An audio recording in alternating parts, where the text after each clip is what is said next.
I have a little experience coming across people with, basically unchecked optimism. When I was dealing with people in the entrepreneurs, with startup companies, mainly high technology companies. This group of people typically very optimistic. Their optimism is, it's kind of like a double-edged sword. It's, on the one hand, it's something to envy.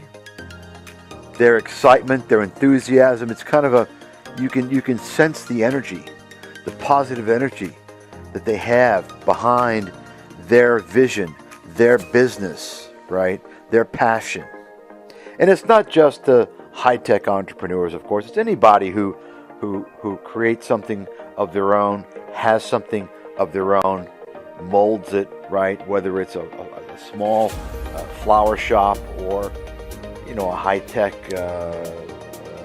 business venture. But it's a double-edged sword, because this same optimism that's absolutely 100% required of any would-be entrepreneur.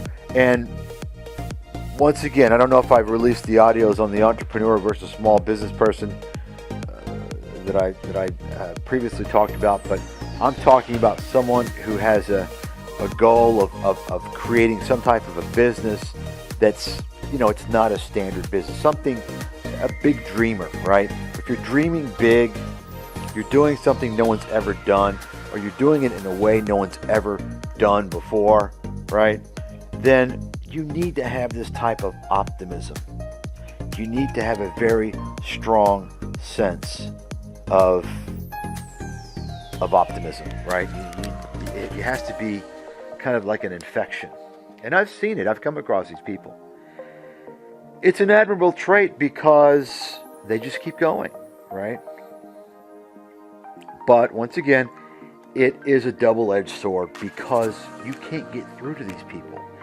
And this is something that I learned firsthand, in trying to assist,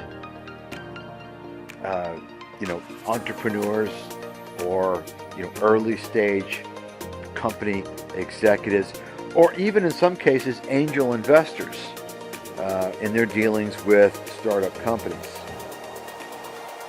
You can't get through to them. It's very difficult because they're set in their ways, right? So, and also you've got guys that just don't quit.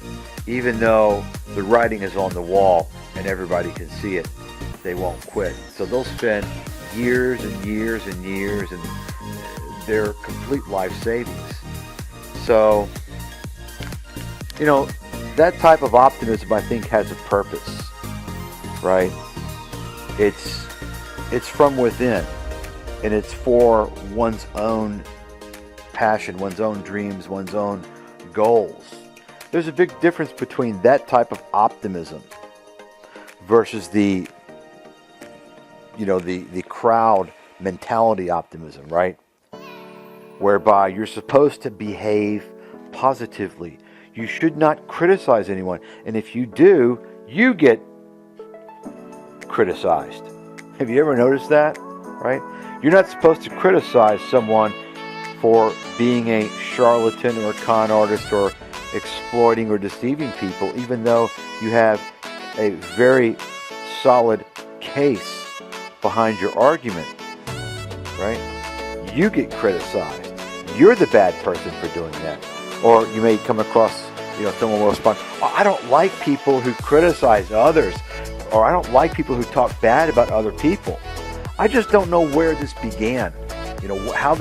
How this became embedded in our modern society. Was it something from what they've been teaching the kids in school for, 20 years or something? I don't know.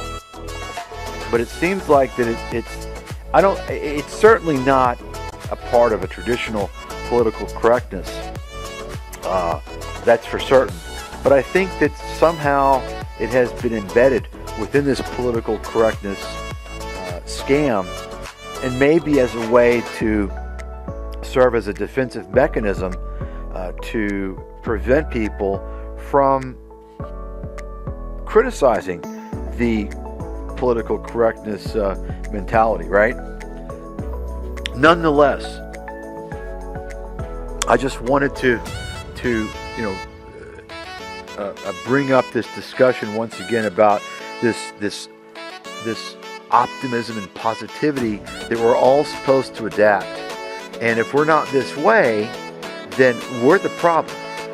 And I'm here to tell you that it's people who are out there questioning things and individuals, right? Raising the difficult questions. And, not doing so necessarily in a very hostile or combative way, unless the people are obviously con artists, and unfortunately there are many of those out there, obvious con artists, but doing so in a manner that actually should encourage an open debate, or the individual or individuals or entities to address your concerns.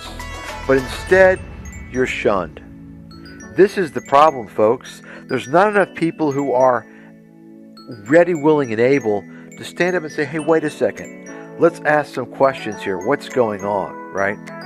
So this is a force that I believe serves as one of the principal facilitators of this whole environment or world that we live in today, which is filled with a countless variety and supply of con artists and scams. No matter where you look, it doesn't seem to have any type of limitation.